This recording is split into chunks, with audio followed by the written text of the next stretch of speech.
जैसे कोई शब्द बताइए। जैसे कई साल पहले क ई होता है अच्छा, उसके साथ। कई कई, हाँ हाँ, ठीक ठीक ठीक, हाँ हाँ। हाँ, हिंदी में ऐसे कुछ शब्द हैं, संस्कृत में भी हैं एक दो शब्द ऐसे। संस्कृत में भी 2 या 3 शब्द उपलब्ध होते हैं ऐसे। तो ये नियम है या मतलब कोई इसका? ये अपभ्रंश हैं, विकृत हैं। संस्कृत में संस्कृत में क्या, बल्कि वैदिक शब्द हैं वो। एक तितऊ शब्द है। तितऊ, तितऊ शालिनी को बोलते हैं, छलनी को।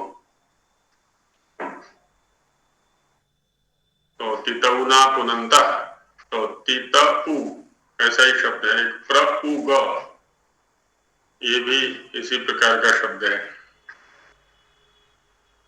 अब हिंदी में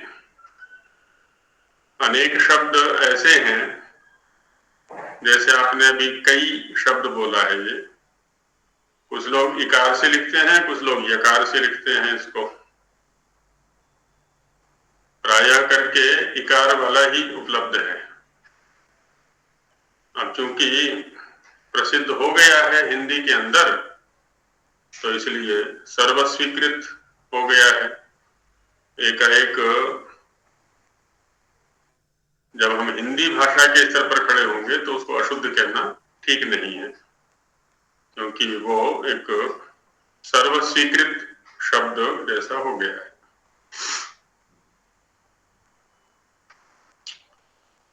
लेकिन प्रमाणित तो नहीं है ना आचार्य जी, जैसे हमारे उसमें जो प्रमाणित है वही चीज वेदों में, सभी हमारी वेदों में भी चीजें प्रमाणित है तो हम उसके आधार पर हम सही बोलते हैं। तो ये जी प्रमाणित तो नहीं है ना?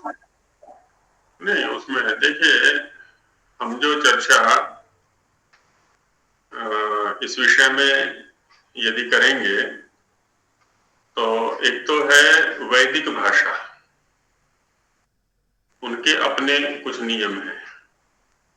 संस्कृत में ही दूसरी है लौकिक भाषा, या लौकिक प्रयोग कह सकते हैं, उनके अपने कुछ नियम हैं। अच्छा, बाकी अन्य भाषाएं हैं, हिंदी है। जब हम वैदिक स्तर पर खड़े होते हैं तो उनका अपना क्षेत्र है, उनकी अपनी मर्यादाएं हैं, अपने सिद्धांत हैं। आवश्यक नहीं है कि जो सिद्धांत वेद में लागू हो रहे हैं, वैदिक भाषा में लागू हो रहे हैं, उसी आधार पर लौकिक प्रयोगों को भी सिद्ध किया जाए। वैदिक सिद्धांतों के आधार पर वो लौकिक शब्द अशुद्ध हो सकते हैं। अच्छा, लौकिक भाषा के अपने नियम हैं, वहां वो शुद्ध है। अच्छा, ठीक इसी प्रकार से हिंदी में आ जाते हैं हम। हिंदी की अपनी स्वीकृति है, अपने मानक हैं उसके। जब हम साहित्य का अध्ययन करते हैं, वैदिक साहित्य की बात छोड़ दें, लौकिक साहित्य का ही अध्ययन करते हैं, रामायण है, महाभारत है, पुराण साहित्य है, बहुत सारे प्रयोग इस प्रकार के उपलब्ध होते हैं जो कि आज उपलब्ध जो पाणिनीय व्याकरण है उसकी दृष्टि से अशुद्ध है। लेकिन शिष्ट लोगों के द्वारा प्रयुक्त होने से एकाएक उनको अशुद्ध नहीं कह सकते हम। उनको, उनकी भी साधुता के लिए यत्न किया जाता है। और पाणिनि महाराज ने भी बहुत सारे मार्ग ऐसे रखे हुए हैं कि जो शिष्टों के द्वारा प्रयुक्त हैं उनको साधु कोटि में सिद्ध किया जा सके। जब व्याकरण का अध्ययन हम करेंगे तो उसमें पता चलेगा। तो हमें ये देख लेना होता है साधु और असाधु के निर्णय के लिए कि शिष्ट जनों के द्वारा प्रयुक्त हो, शिष्ट परंपरा से अनुमोदित हो, उन जनों की शिष्ट के रूप में स्वीकृति हो, तो उनके द्वारा प्रयुक्त जो शब्द हैं वो भी शिष्ट कोटि में आ जाते हैं। हिंदी के शब्दों की व्याख्या यदि हम संस्कृत के नियमों से करेंगे, निश्चित रूप से बहुत सारे शब्द असाधु कोटि में आ सकते हैं, या जिनको हम अपभ्रंश कह देते हैं। अब हिंदी के शब्दों को हिंदी के स्तर पर खड़े होकर के देखेंगे तो साधु कोटि में रहेंगे। तो देखना हमें यह है कि हम कहाँ खड़े होकर के किसी शब्द का विश्लेषण कर रहे हैं। हिंदी के स्तर पर, लौकिक संस्कृत के स्तर पर, वैदिक संस्कृत के स्तर पर, व्याकरण के स्तर पर, ये दृष्टि भेद से जो है ना व्याख्यान भेद हो जाता है उसमें। जी,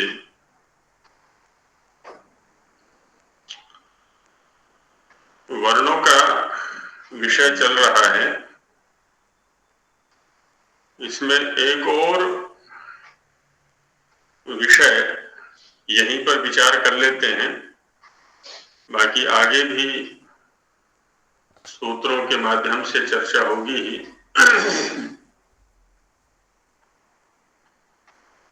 अभी तक जो हमने चिंतन किया ये कि इन सभी को अक्षर कहते हैं, इन सभी को वर्ण कहते हैं, शब्द भी कह सकते हैं, ये सामान्य शब्द हो गए। लेकिन प्रत्येक शब्द का निर्वचन अलग है, अर्थ अलग है, व्युत्पत्ति अलग है, अभिधेय अलग है।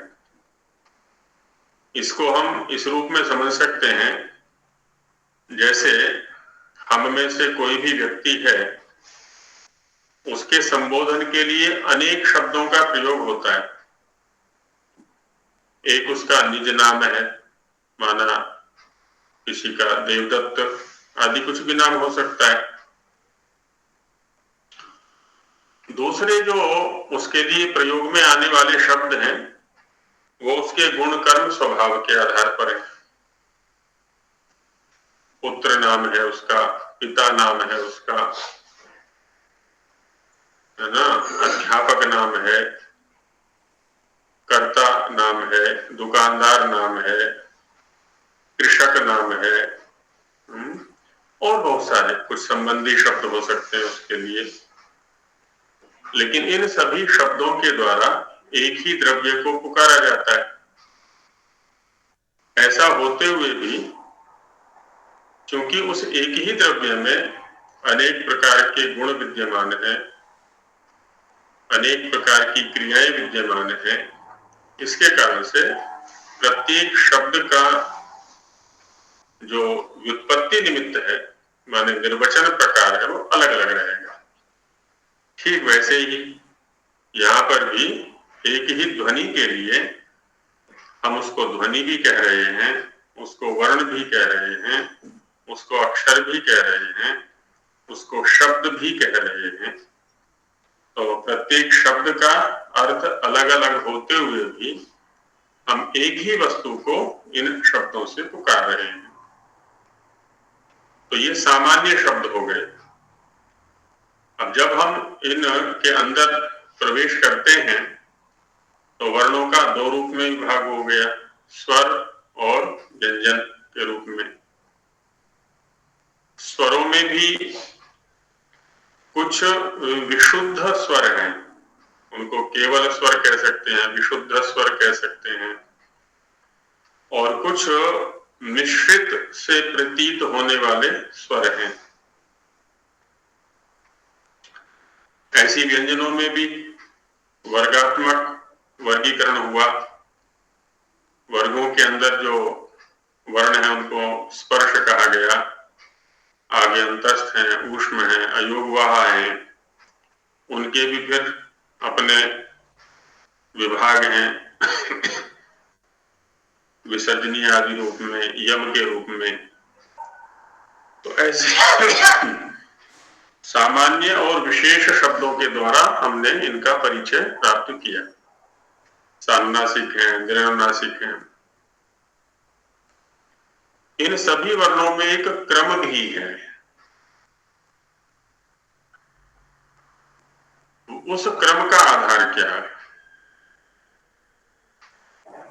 और क्रम भी दो प्रकार का है। एक तो यहाँ क्रम है वर्णोच्चारण शिक्षा के अंदर, और दूसरा क्रम है अष्टाध्यायी के अंदर।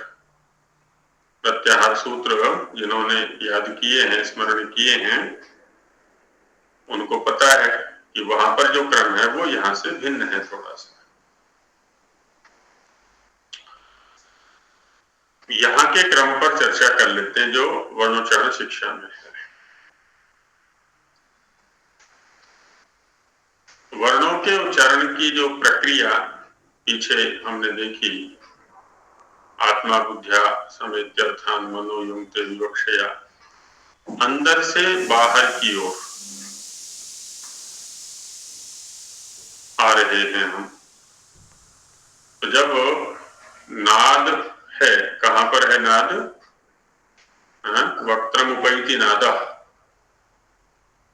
कंठ बिल पर कह ले, वक्त्र द्वार पर कह ले, कंठ बिल पर नाद है, तो वहीं पर सबसे पहले या उससे थोड़ा ऊपर चलेंगे तो कंठ्य वर्णों की उपलब्धि होती है। माने सबसे पहला जो स्थान है वो कंठ है। कंठ्य वर्णों के साथ में एक विचित्रता ये है कि वहां स्थान भी कंठ है और कर्ण भी कंठ है। स्थान उसको कहते हैं जहां वर्णों की उपलब्धि होती है। अंतिम प्रकरण में इनकी परिभाषाएं बताई जाएंगी, पर इसमें शिक्षा में यत्र स्था वर्णा उपलभ्यन्ते तत्स्थानम, जहां स्थित वर्ण उपलब्ध होते हैं वो स्थान। और ये न निर्वृत्यन्ते, है ना, जिनके द्वारा उनकी निर्वृत्ति होती है, संपन्नता होती है, उसको कर्ण, तत्कर्णम, उसको कर्ण कहते हैं। तो अब कंठ बिल है, कंठ छिद्र है, तो वहां पर भी जो स्थिति जबड़े में है, मुख में, जैसे नीचे वाला जो जबड़ा है वो चलायमान है और ऊपर वाला जबड़ा स्थिर है। ऊपर वाले विभाग में स्थान है, नीचे वाले विभाग में कर्ण है। जब नीचे वाले विभाग का कोई हिस्सा, कोई अवयव ऊपर के किसी अवयव में स्पर्श करता है, अंदर से आने वाले नाद का अवरोध करता है, तो किसी वर्ण विशेष की उपलब्धि हमें हुआ करती है ना। जैसे हम ट बोलेंगे, ट, तो जिह्वा का जो अग्रभाग है एकदम 90 डिग्री पर खड़ा होकर के ऊपर स्पर्श करता है। जहां स्पर्श किया वह स्थान, जिसने स्पर्श किया जिह्वा के अग्रभाग ने, तो वो हो गया कर्ण। इन दोनों के प्रयास से हमें किसी वर्ण की उपलब्धि हुई। अब यही घटना कंठ में भी घटनी चाहिए। तो कंठ में जो पीछे वाला हिस्सा है, माने कंठ भित्ति, कंठ बिल की भित्ति है, दीवार है, उसमें एक पीछे वाला हिस्सा है वो स्थिर, आगे वाला हिस्सा है वो चलायमान। आत्मा के प्रयत्न से, जैसा उधर कहा था, आत्मा बुद्धिया समेत्यर्थान, तो आगे वाली जो भित्ति है वो पीछे वाली भित्ति पर स्पर्श करेगी, तो हमें जो कंठ्य वर्ण है उनकी उपलब्धि होती है। तो सबसे पहला स्थान भी वही है और कर्ण भी वही है, इसलिए स्वरों में भी और व्यंजनों में भी पहले कंठ्य वर्णों को रखा गया है। स्वरों में पहले अ को रखा गया है, वो कंठ्य है। व्यंजनों में भी पहले कवर्ग को रखा गया है, कवर्ग कंठ्य है। उसके बाद है ई। ई जो है वो तालु से उत्पन्न होता है, तालु पर उपलब्ध होता है। और उधर चवर्ग है। अब हम कंठ बिल से ऊपर की ओर बढ़ते हैं।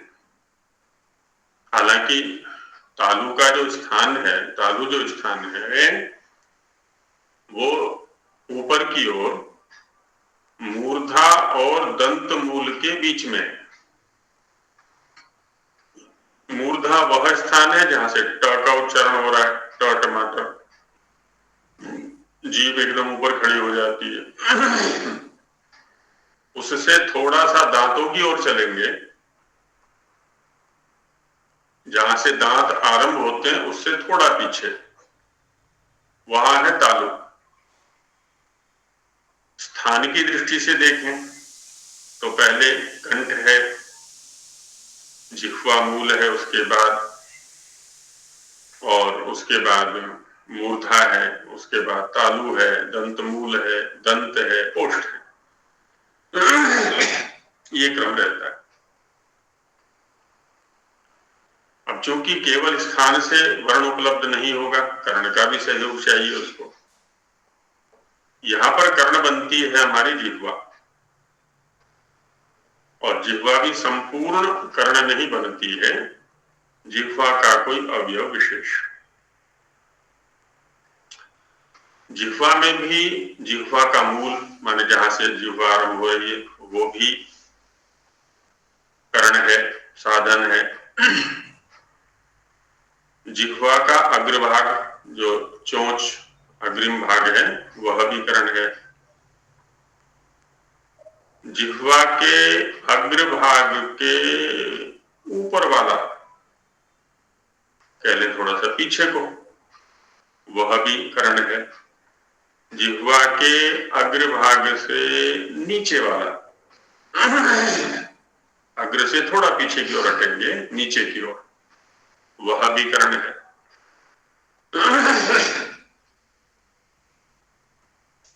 जो कंठे वर्ण हैं वे प्रायः जिह्वा मूल से भी उच्चरित होते हैं।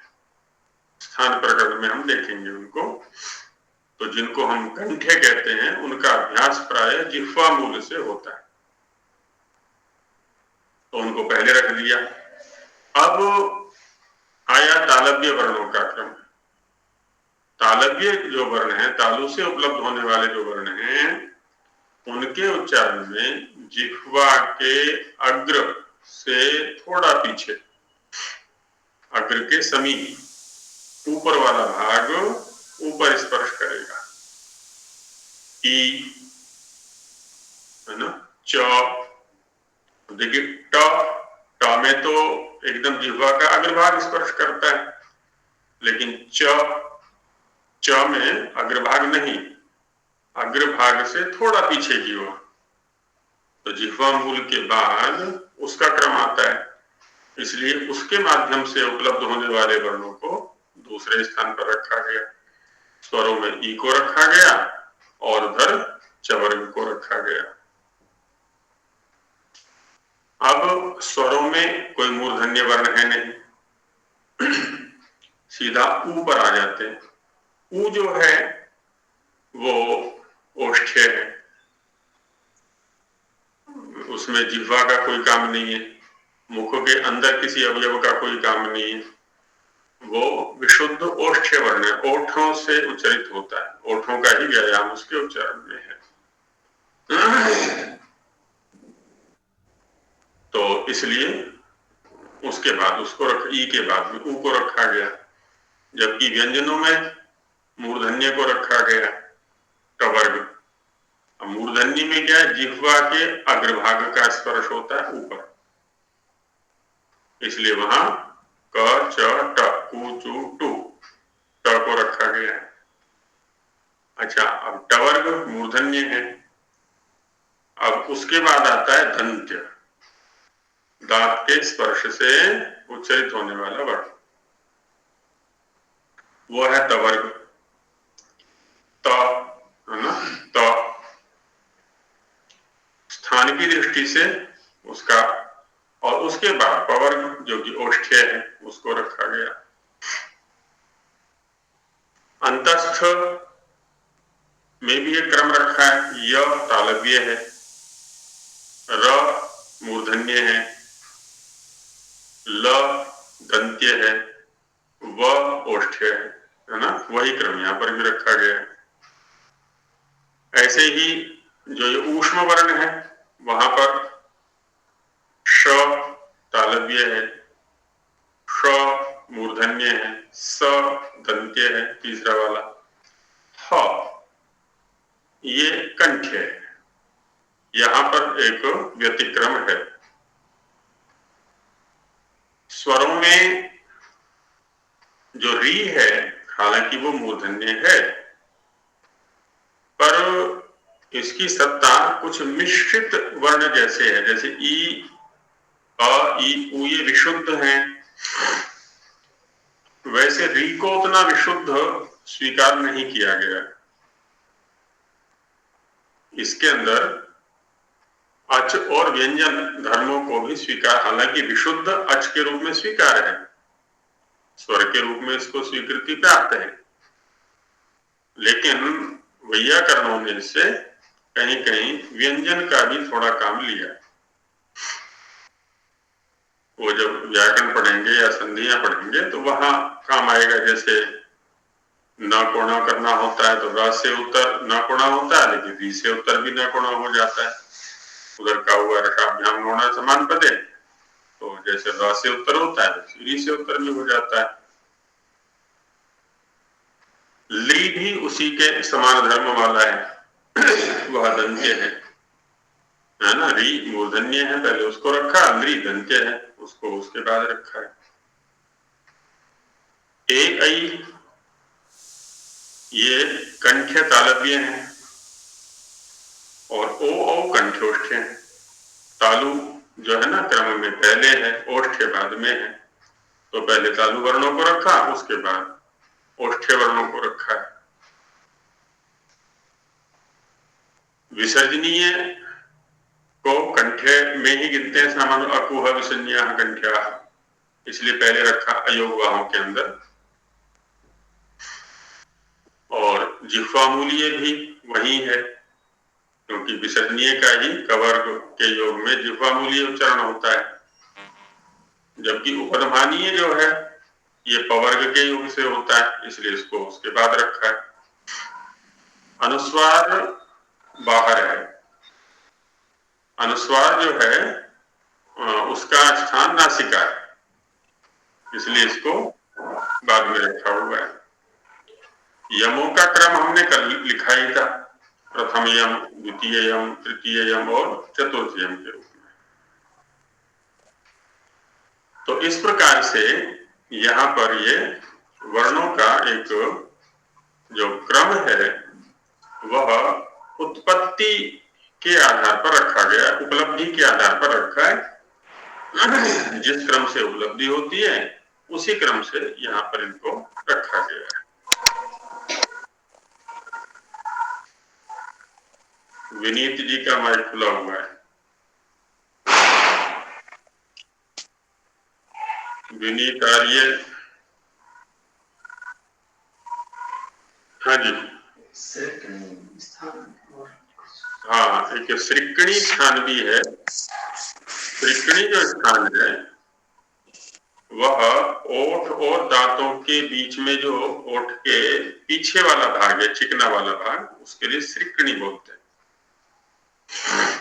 वहां से वकार के उच्चारण की स्थिति मानी हुई है कुछ लोगों के अनुसार।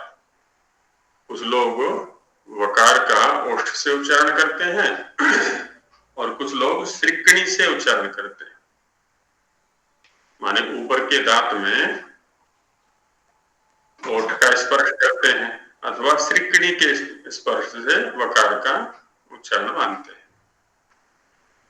तो इसकी चर्चा आगे स्थान प्रकरण में की जाएगी। तो ये इनके क्रमों पर थोड़ी चर्चा की गई। अब आगे इनका स्वरूप सूत्रों के माध्यम से समझने का प्रयास किया जाएगा। अब तक जो चर्चा हुई है उसमें इन्हीं की कोई जिज्ञासा हो तो रख सकते हैं, फिर आगे बढ़ते हैं। आचार्य जी, वर्णोच्चारण शिक्षा के अनुसार ये जो अंतस्थ व्यंजन है, इनका क्रम प्रत्याहारों के जैसा है या जो हिंदी वर्णमाला में उनके जैसा है? प्रत्याहार सूत्रों में य, व, र, ल ये क्रम है। वहां पर व को पहले रखा हुआ है, य र के मध्य में, और यहाँ व को अंत में रखा हुआ है उत्पत्ति क्रम से, क्योंकि यहाँ वर्णों का उत्पत्ति क्रम से स्वरूप दिखलाने में तात्पर्य है। अष्टाध्यायी में वो तात्पर्य नहीं है। अष्टाध्यायी में क्योंकि वर्णोच्चारण शिक्षा वालों ने या शिक्षा शास्त्र वालों ने उत्पत्ति क्रम से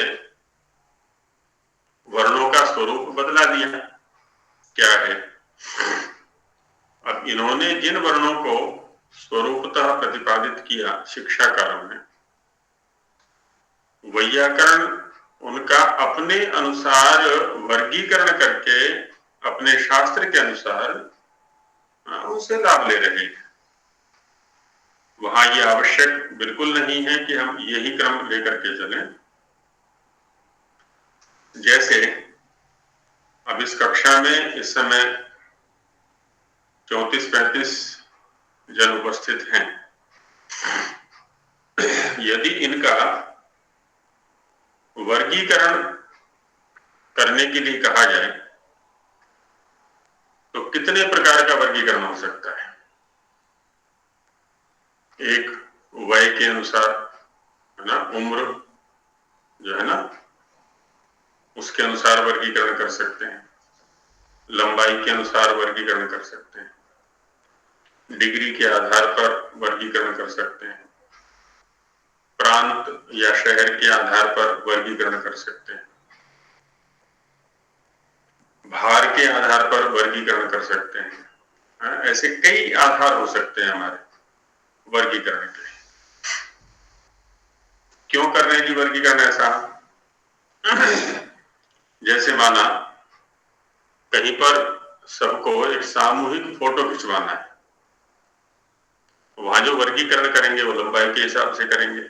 वहां उम्र नहीं देखी जाएगी, योग्यता भी नहीं देखी जाएगी कि जिनकी लंबाई कम है वो आगे खड़े हो जाएं, मध्यम लंबाई वाले उनके पीछे खड़े हों, और अधिक लंबे हैं वो पीछे खड़े हो जाएं। सबकी परीक्षा हो गई, वहां अंकों के आधार पर वर्गीकरण किया जाएगा, प्रथम द्वितीय स्थान मिले या जो भी है। और भी अनेक प्रसंगों में तो उस प्रसंग के अनुसार वर्गीकरण अलग अलग प्रकार से कर लिया जाता है। ठीक वैसे यहां पर भी है। शिक्षाकारों का जो प्रयोजन है, जो लक्ष्य है, वर्णों का स्वरूपतः प्रतिपादन करना। उत्पत्ति क्रम के प्रति वो बंधे हुए हैं। उस मर्यादा में रह करके ही वो वर्णों का प्रतिपादन करेंगे। वैयाकरणों के सामने ऐसी कोई मर्यादा नहीं है। उनको अपने जो एक व्युत्पत्ति प्रक्रिया है व्याकरण की, उसके आधार पर वो चाहे इन वर्णों का जैसा वर्गीकरण करके वो रख सकते हैं। लेकिन ऐसा नहीं है कि वो भी बार बार वो लटफेर करते रहे। एक क्रम विशेष कर दिया, जो भी रखा उन्होंने, अब उसमें कोई एक भी वर्ण को आगे पीछे नहीं कर सकते। उसके आधार पर प्रत्याहार बने हैं। प्रत्याहारों का फिर प्रयोग किया गया है, संधियों में, स्वरों में, गुण में, वृद्धि में, अलग अलग प्रकार के कार्यों में उनका किया हुआ। तो इसलिए वैयाकरणों का जो वर्णक्रम है वो अपने ढंग का शास्त्रीय आधार पर, और शिक्षाकारों का अपना वर्गीकरण है जो कि उत्पत्ति क्रम के आधार।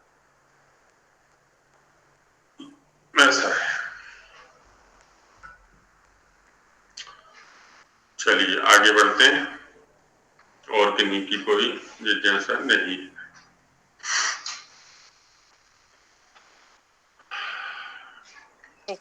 गुरुजी प्रणाम।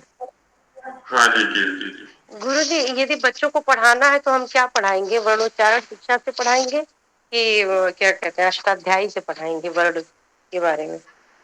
वर्णोच्चारण शिक्षा से।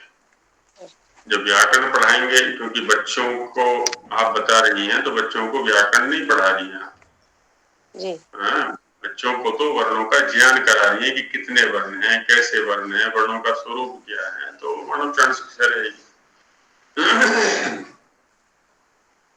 जब व्याकरण में जाएंगे तो व्याकरण के आधार पर वहां वर्णों का स्वरूप बताया जाएगा, क्रम बताया जाएगा। गुरुजी स्वर की संख्या कितनी बताई जाएगी संस्कृत व्याकरण में? संस्कृत व्याकरण में अधिकतम जो उपयोग में आने वाले हैं, वैसे तो यही हैं जो 22 यहाँ लिखे हुए हैं, 22 अथवा 23 हैं। देखिए, किसी भी चर्चा को करते समय हमें ये ध्यान में रखना होता है कि हम किसके साथ चर्चा कर रहे हैं, किसको समझाना चाह रहे हैं, उसका प्रयोजन क्या है, कितना है। तो उसके प्रयोजन के अनुसार ही उनसे चर्चा की जाती है। तो गुरुजी 12 तक के लिए क्या चर्चा करना चाहिए? हाँ, जिसको आप 12th कह रहे हैं, चाहे MA कह लें, चाहे उधर कह लें, वहां एक सीमित सा पाठ्यक्रम है। वर्णों के विज्ञान में जाने में उनका कोई तात्पर्य नहीं है। उन्हें परीक्षाएं लिख करके अंक लेने हैं, उतने में ही उनका प्रयोजन सिद्ध हो जाता है। तो ये जो 22 वर्ण हैं वो पर्याप्त है। 22 स्वरों की 22 में भी मुख्य रूप से देखा जाए तो प्लुत का वहां कोई प्रयोग आपको नहीं मिलेगा, लगभग नहीं मिलेगा। लौकिक साहित्य में प्लुत का कोई विशेष उपयोग नहीं है। तो तदरहित जो 12 या 13 स्वर हैं उन्हीं से काम चल जाता है उनका। स्वरूप की दृष्टि से हालांकि जो ये कक्षाओं में संस्कृत व्याकरण पढ़ाते हैं, अब पता नहीं वो प्लुत आदि को भी पढ़ाते हैं कि नहीं पढ़ाते हैं वहां पर, जो ये संस्कृत की पुस्तकें लगी हुई हैं स्कूलों में, विद्यालयों में। नहीं आचार्य जी, उसमें है नहीं पढ़ाते। नहीं है ना, क्योंकि वहां उपयोग ही नहीं है उसका। प्लुत का प्रयोग आता ही नहीं। हाँ, प्लुत नहीं है, रस और दीर्घ, बस ये जो वर्ण है वहां पर जी। हाँ, तो वही 12-13 काम चल जाता है, बस उतना ही बताया जाए वहां पर। कोई विशेष जिज्ञासु हो तो ठीक है, उसके सामने खुल के चर्चा की जा सकती है, उसमें ये रहता है। पहले जिज्ञासा उत्पन्न करें बच्चों में। जब जिज्ञासा उत्पन्न हम करेंगे तो धीरे धीरे धीरे धीरे वो जिज्ञासु बनेंगे और भी जानने की इच्छा होगी। क्योंकि जो कक्षाएं आज चल रही हैं विद्यालयों में वे प्रायः एक औपचारिकता का स्वरूप लेकर के चल रही है, विज्ञान के लिए नहीं चल रही है कि हमें किसी गहराई में उतरना है किसी विषय के, उनमें तात्पर्य नहीं, पढ़ाने वालों का भी और पढ़ने वालों का भी। वो जैसे तैसे करके अंकार्जन करना है, अंक लेने हैं, इतने में तात्पर्य होता है। लेकिन गुरुजी ज्ञान का आधार तो शुरू से ही बनता है ना। अब मैं वही उधर ही जाना चाह रहा हूँ कि लेकिन फिर भी क्योंकि हम अध्यापन के क्षेत्र में हैं, हम एक अध्यापक हैं, हमारा दायित्व ये बनता है कि जो बच्चे विशिष्ट ज्ञान से जुड़ सकते हैं उनको जोड़ें, धीरे धीरे भार उनके ऊपर ना पड़े, है ना, उनमें रुचि पैदा करनी है, उनमें जिज्ञासा पैदा करनी है। धीरे धीरे धीरे धीरे जो भी बच्चे इधर बढ़ सकते हैं उनको बढ़ाना चाहिए। और हमने देखा है अधिकतम में जिज्ञासा पैदा हो जाती है, यदि हम औपचारिकता नहीं निभाते ना, क्योंकि हम भी तो बोल देते हैं ना लगभग, अरे किताब से देख लेना, आंसर शीट देख लेना, वो पीछे उत्तर दिए हुए उसमें देख लेना, नेट पर देख लेना, हम भी पल्ले झाड़ने का प्रयास करते हैं लगभग।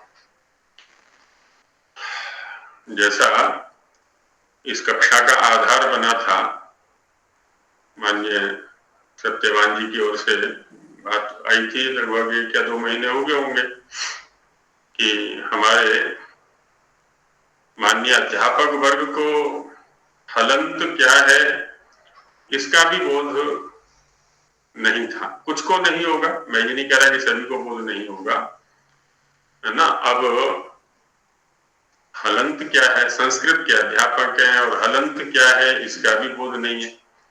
क्यों बोध नहीं है?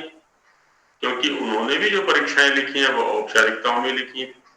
जैसे भी ये अंक आने चाहिए, बस डिग्री मिलनी चाहिए, कागज मिलने चाहिए, और जोड़ तोड़ करके एडजस्टमेंट करके जैसे भी अपने नौकरी लग गई। और वहां पर भी वो मिल जाती है, गाइडें मिल जाती हैं, उसमें सब कुछ सोल्व किया हुआ है, तो बुद्धि के प्रयोग की आवश्यकता ही नहीं है। बच्चों को भी कह दिया कि देखो डायरी देख लेना, डायरी कह रहा हूँ, गाइड देख लेना, गाइड में इसका आंसर दिया हुआ है, गाइड में इसका आंसर दिया हुआ है। ये जो वृत्ति है ये बड़ी घातक है अध्यापक के लिए विशेषकर, क्योंकि वो छात्रों का के भविष्य का निर्माता है, और ऐसी उपेक्षापूर्ण वृत्ति से छात्रों के भविष्य को वो गर्त में डाल रहा है, अंधकार में डाल रहा है, और कहीं ना कहीं अपराधी बन रहा है, वो पापी बन रहा है। तो पहले हम स्वयं किसी भी विषय को गहराई से समझने का प्रयास करें, और बच्चों को भी उधर प्रेरित करना चाहिए। ये हमारा एक धर्म बनता है, कर्तव्य भी है, धर्म भी है। और बच्चे प्रेरित होते हैं, उनको आनंद आता है बाद में जब उनको ठीक से समझाया जाए तो।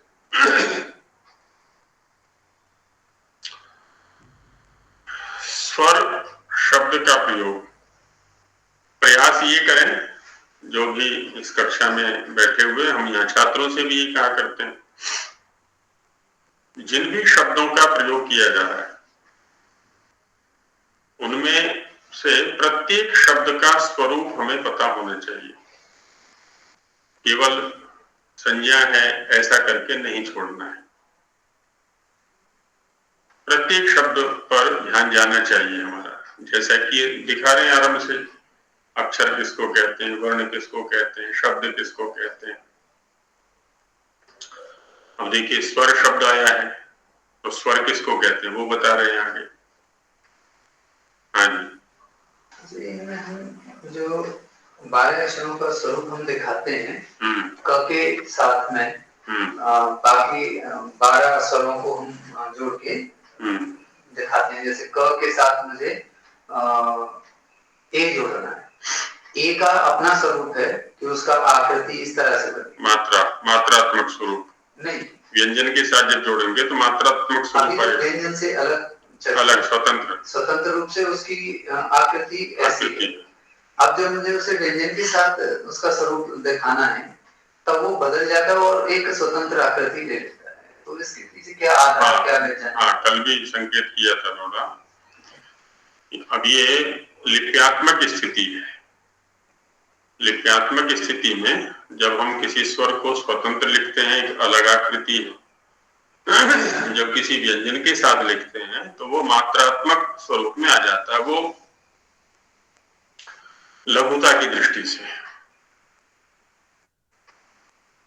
क्योंकि हमारे ऋषियों का ये तात्पर्य रहा है, यह दृष्टि रही है कि श्रोता को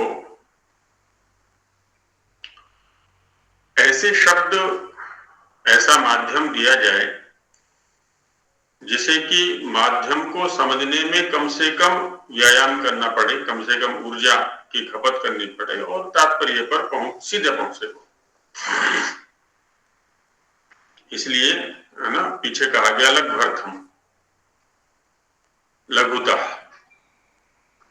तो यहाँ पर भी वही किया गया कि जब व्यंजन के साथ है तो उसको मात्रात्मक स्वरूप दे दिया गया है। अब लिखने में जो है लघुता आ गई वहां पर। यदि हम क वर्ण को लिखना चाहते हैं, व्यंजन को, पहली बात तो ये है, जैसे आगे चिंतन आना है अभी, कोई भी व्यंजन है उसका स्वतंत्र उच्चारण संभव ही नहीं है। जब भी उच्चारण होगा किसी ना किसी अच के सहयोग से होगा, स्वर के सहयोग से होगा। अब बात यह है कि जब हम लिपि में जाएंगे, अब जिस व्यंजन का उच्चारण हम स्वतंत्र रूप से कर नहीं सकते उसको लिखें कैसे? उसकी अपनी स्वतंत्र सत्ता तो कुछ है ही नहीं। जब भी सत्ता है वो स्वर के साथ है। तो स्वर को ऐसा स्वरूप प्रदान किया गया, मात्रात्मक स्वरूप प्रदान किया गया कि वो व्यंजन का सहयोगी भी बन जाए और उसकी अपनी भी सत्ता वहां पर बनी रहे। जैसे अ के लिए एक डंडे का स्वरूप दे दिया, डंडा कह लें, लाइन कह लें, जो भी है उसको। आ के लिए 2 डंडे दे दिए, ई के लिए एक अलग मात्रा दे दी, है ना। सबके लिए अलग अलग उनको चिन्ह दे दिए, आकृति विशेष दे दिए। तो लघुता है उसमें। इसमें हम लघुता 2 शब्द हम जैसे प्रयोग कर रहे हैं, लघुता और मात्रा कि मात्रात्मक लिपिबद्ध करना। तो मात्रा एक परिमाण को भी हम कहते हैं, तो ये कितने परिमाण में लघुता को प्राप्त होगा, ये कैसे करें? देखिए, उच्चारण के स्तर पर कहेंगे तो कोई भेद नहीं आएगा। उच्चारण में तो एक ही रहेगा, क्योंकि वहां पर क बोलना है हमको, तो क में 2 ध्वनियां हैं, व्यंजन और स्वर। और स्वर की स्थिति मात्रा से कम नहीं होती। सबसे कम जो स्थिति है स्वर की, कम से कम जो स्थिति है वो मात्रात्मक है, माने एक मात्रा की है। और व्यंजन की जो स्थिति है वो अर्धमात्रा से कम नहीं होती। तो व्यंजन अर्धमात्रात्मक होता है, अर्धमात्रा स्वरूप होता है। और जो स्वर है वो 1 मात्रा वाला है, 2 मात्रा वाला है, 3 मात्रा वाला है। कुछ स्वरों की सत्ता 4 मात्रा वाले भी है, लेकिन वो सांप्रदायिक है, सामान्य नहीं है, किसी संप्रदाय विशेष में। तो उच्चारण की दृष्टि से देखेंगे तो उसमें कोई लाघव नहीं है, लिप्यात्मक दृष्टि से देखेंगे तो उसमें लघुता है, ऐसा रहता है। तो न्यूनतम मात्रा हमारे पास किसी भी वर्ण के लिए आदि व्यंजन की, व्यंजन आदि मात्रा क्या ही होता है, का ही होता है। हाँ, इससे ज्यादा नहीं होता। हम मुख्य रूप से जब ये कहें कि मात्रा कितनी है तो हम स्वर की कह रहे हैं।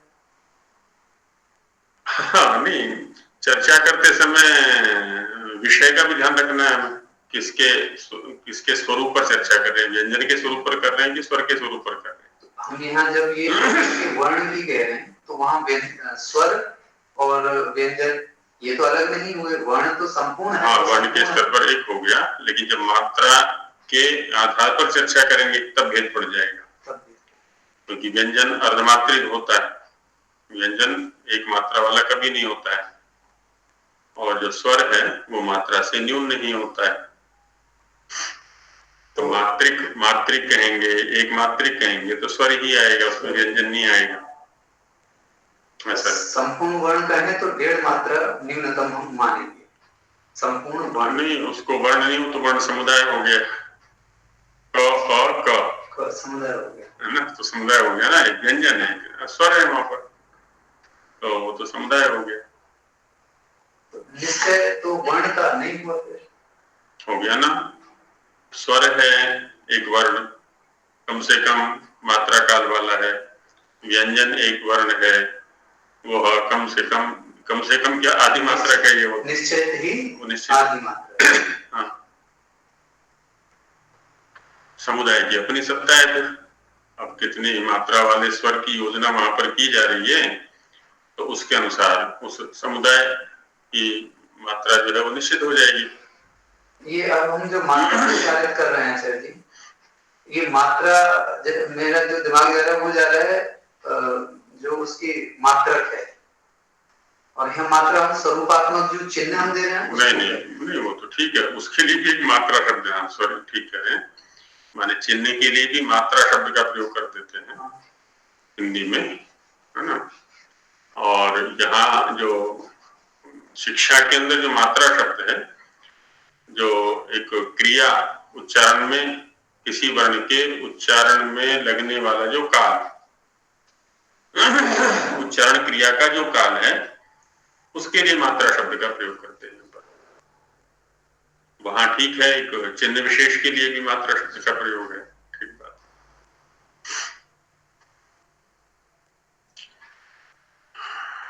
तो आचार्य जी जैसे आपने कहा कि व्यंजन जो है वो स्वर के बिना नहीं उच्चारण हो सकता है, तो अगर वो स्वर के साथ होता है तो वो फिर कितनी मात्रा का हो गया? वो स्वयं तो आधी मात्रा का है।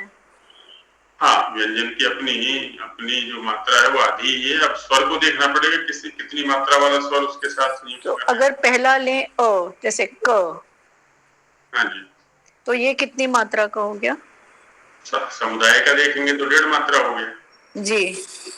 व्यंजन की आधी मात्रा हो गई और स्वर की 1 मात्रा हो गई, जी। तो 1.5 मात्रा। हाँ जी, आचार्य जी जी प्रश्न से थोड़ा हटके जिज्ञासा वो पूछना चाह रही हूँ। जैसे मैंने भी पढ़ा था बहुत पहले, प्रत्याहार सूत्र जो थे उनको माहेश्वर सूत्र भी बोला गया है, तो वो किस प्रसंग में बोला गया था पहले? क्योंकि तो महर्षि पाणिनि जी ने लिखे थे, उनके द्वारा बनाए हुए थे प्रत्याहार सूत्र तो, लेकिन ये माहेश्वर सूत्राणी भी कई जगह हमने व्याकरण सिद्धांत कौमुदी में भी मैंने पढ़ा है, देखा भी है। तो किस प्रसंग में था ये माहेश्वर सूत्र का नाम उसमें? जितनी भी विद्या परंपराएं आज हमें उपलब्ध हैं, किसी भी विषय की हैं, चाहे वो दर्शन में है, चाहे व्याकरण में है या शिक्षा में है, काल की दृष्टि से बहुत लंबे काल से चली आ रही है। अब चूंकि बहुत लंबे काल से हैं, इसलिए इन सभी विद्या प्रक्रियाओं में, परंपराओं में अनेक संप्रदाय हो चुके हैं। संप्रदाय से तात्पर्य होता है किसी भी परंपरा में जो शिष्ट व्यक्ति होते हैं, श्रेष्ठ व्यक्ति होते हैं, उस विद्या के जानने वाले, अब उनकी एक शिष्य प्रशिष्य परंपरा होती है, तो वो उस आचार्य का संप्रदाय कहलाता है। उस आचार्य की परंपरा में जितने भी अध्यापन करने वाले होते हैं, तो ऐसे ही वैयाकरणों में एक माहेश्वर संप्रदाय भी रहा है ना। महेश्वर एक आचार्य रहे हैं, जैसे पाणिनि है, वैसे ही एक माहेश्वर संप्रदाय भी रहा है। और प्रथम अथवा द्वितीय कक्षा में ही इस बात पर चर्चा की गई थी कि जितने भी ग्रंथ आज हमें विद्या परंपराओं के उपलब्ध हैं, वो सारे के सारे लगभग प्रवचन हैं, कृति नहीं है, रचना नहीं है, प्रवचन है।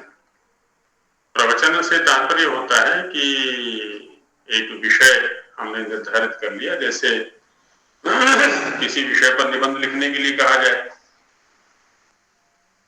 तो वहां विषय निर्धारित हो गया, उसके उपविषय कुछ निर्धारित कर लेते हैं हम। फिर क्या करते हैं कि उस विषय पर कुछ बिंदु लिखे जाते हैं, उनको प्रामाणिकता का पुट दिया जाता है। फिर उसमें किसी शास्त्र का प्रमाण देंगे, देखो इस आचार्य ने भी ऐसा कहा, इसने भी कहा, इसने भी कहा, आदि या इसका ऐसा मत है, इसका ऐसा मत है।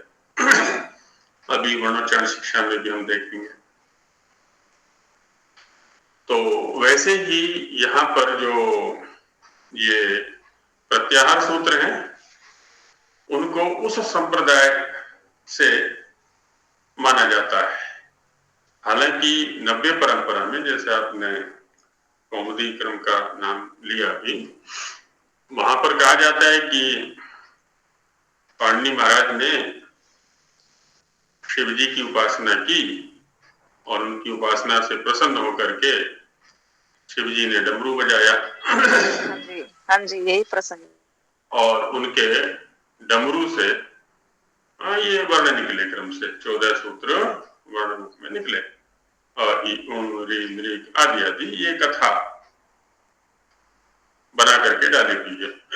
नव्य परंपरा में ऐसी अनेक कथाएं प्रचलित हैं, लेकिन जो इस व्याकरण जगत के गंभीर दार्शनिक या वैज्ञानिक विद्वान हुए हैं, और हम भी यदि गंभीरता से अध्ययन करेंगे तो पाएंगे कि ये किसी अन्य आचार्य के नहीं, पाणिनि के ही। भाष्यकार ने भी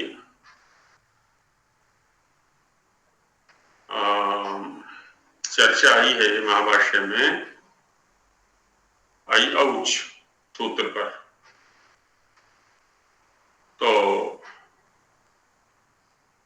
वहां प्रसंग उठाया है कि जो ये न, क, न, च आदि व्यंजन हैं अंत में, जिनको अनुबंध कहते हैं, हल हैं, इनका अच में ग्रहण क्यों नहीं करते, प्रत्याहारों में ग्रहण क्यों नहीं करते। प्रत्याहार बंधानाम कथम अधिग्रहणेषु न आचाराद प्रधानत्वात् लोकस्य बलवत्तरः, ये समाधान दिए वहां पर। तो खैर वहां लंबी चर्चा है, जो हमारे अनुकूल है कि वो बात बता देता हूं मैं। वहां पर कहा है कि ऐसा, भाष्यकार ने कहा, ऐसा ही आचार्यस्य शैली लक्ष्यते। आचार्यस्य पाणिने, आचार्य पाणिनि की यह शैली दिखाई पड़ती है कि वह अचो अक्षु उपदेशति हलो हल सूच, कि अचों का अचों में उपदेश करते हैं, हलों का हलों में उपदेश करते हैं प्रधान रूप से। इसलिए अचों में जो हल आए हैं उनका अच ग्रहण से ग्रहण नहीं होगा, और हलों में जो अच आए हैं सहयोग के रूप में, उनका हल के ग्रहण से ग्रहण नहीं होगा। तो यहाँ पर भाष्यकार ने स्पष्ट कहा हुआ है कि आचार्य से शैली माने पाणिनि, तो पाणिनि की कृति के रूप में इनको परिभाषित कर रहे। और भी अंदर जाएंगे तो वहां पर भी अनेक स्थल ऐसे हैं जो कि इनको पाणिनि के ही सिद्ध करते हैं, किसी अन्य आचार्य की कृति ये नहीं है। बाकी संस्कृत व्याकरण शास्त्र का इतिहास श्रद्धेय पंडित युधिष्ठिर मीमांसक जी के द्वारा लिखित है, और रामलाल कपूर ट्रस्ट से उसका प्रकाशन किया हुआ है, उसका अध्ययन कर लें, उसमें विस्तार से इस विषय पर चर्चा की गई है जी।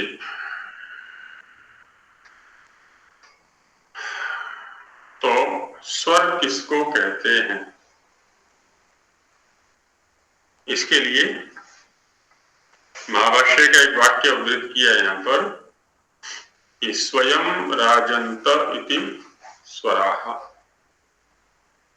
स्वयं माने अपने आप, राजंते प्रकाशित होते हैं, इति इसलिए, स्वराः स्वर कहे जाते हैं। अब देखिए, स्वर शब्द के दो विभाग कर दिए, स्व और र। स्वयं से स्व को लिया और राजंते से र को लिया। तो यहां पर स्वर शब्द के अंदर स्वयं का भी अर्थ निहित है और राजंते का भी अर्थ निहित है। स्वावलंबी वर्ण है ये, परावलंबी नहीं है। समाज में व्यक्ति भी तो दो प्रकार के होते हैं, स्वावलंबी होते हैं और परावलंबी होते हैं। अपने परिश्रम से आगे बढ़ते हैं, दूसरों के परिश्रम से आगे बढ़ते हैं। तो जो स्वर हैं वो कैसे हैं जी? स्वावलंबी है। अपने प्रकाशन के लिए, अपने उच्चारण के लिए, अपनी अभिव्यक्ति के लिए किसी अन्य वर्ण की आवश्यकता इनके लिए नहीं है। ये स्वयं से स्वयं प्रकाशित होते हैं, जबकि व्यंजन परावलंबी है। व्यंजन को उच्चरित होने के लिए स्वर की सहायता चाहिए। स्वर की सहायता के बिना व्यंजन का उच्चारण नहीं हो सकता, लेकिन स्वर के साथ में ऐसी स्थिति नहीं है ना। ये स्वयं ही प्रकाशित होते हैं, स्वयं ही अभिव्यक्त होते हैं। तो अ, ई, उ आदि किसी भी स्वर को ले सकते हैं। तो स्वर इसलिए कहते हैं। इनके लिए अच संज्ञा का भी प्रयोग होता है। अच स्वरूपात्मक दृष्टि से तो स्वर संज्ञा हो गई, लेकिन वैयाकरणों ने लघुता के लिए एक प्रत्याहार बनाया ना, उसको कहा अच। तो अच के अंदर भी ये सारे वर्ण आ जाते हैं जिनको स्वर कहा जाता है। प्रत्याहार सूत्र जिनको याद हैं तो अ, ई, उन, ऋ, दृ, ए, ओम, आई, औच, च। तो अ से लेकर के च तक ये सारे स्वर वहां पर आ गए, है ना। मूल स्वर सारे आ गए, अ, ई, उ, ऋ, दृ, ए, ओ, आई, औ। अब इनके विभाग कर लें, जैसे हमने कल परसों में विभाग किया था। तो वो जो 132 या 138 स्वर हैं वो सारे इनके अंतर्गत आ जाते हैं जब इनके हम अवान्तर विभाग करते हैं। जब इनको विस्तृत रूप से या विश्लिष्ट रूप से खोल के समझने का प्रयास करेंगे तो सारे इसमें आ जाते हैं। उसमें वैयाकरणों की अपनी प्रक्रिया है। तुल्यास्य प्रयत्नम सवर्णम अनुदिश्रवण से चा प्रत्यय आदि के द्वारा उसका वो ग्रहण करा देते हैं। तो वैयाकरण लोग अच शब्द का प्रयोग करते हैं और शिक्षा का या वर्णोच्चारण शिक्षा वाले स्वर शब्द का प्रयोग करते हैं। दोनों का जो प्रतिपाद्य है वो एक ही है, केवल स्वर और अच के माने जो शब्द हैं इनके मूल अर्थ में भेद हो जाता है ना। स्वर इसलिए कहते हैं क्योंकि वो स्वयं प्रकाशित होते हैं। अच इसलिए कहते हैं क्योंकि वो अ और च के मध्य में सारे के सारे आ जाते हैं। ये एक पारिभाषिक संज्ञा है ना, एक प्रत्याहार है इस दृष्टि से। अब स्वरों के कुछ धर्म भी हैं, जैसे हम पीछे देख करके आए हैं। उसमें हमने ह्रस्व शब्द का प्रयोग किया, दीर्घ का प्रयोग किया, प्लुत का प्रयोग किया। अवान्तर वर्गीकरण करते हुए उदात्त, अनुदात्त, स्वरित, अनुनासिक आदि शब्दों का प्रयोग किया, जो कि अचों के धर्म हैं, अचों के स्वरूप को बतलाते हैं। अब ये क्या है, आगे इनके ऊपर चर्चा की जाएगी। अब यही विराम लेते हैं।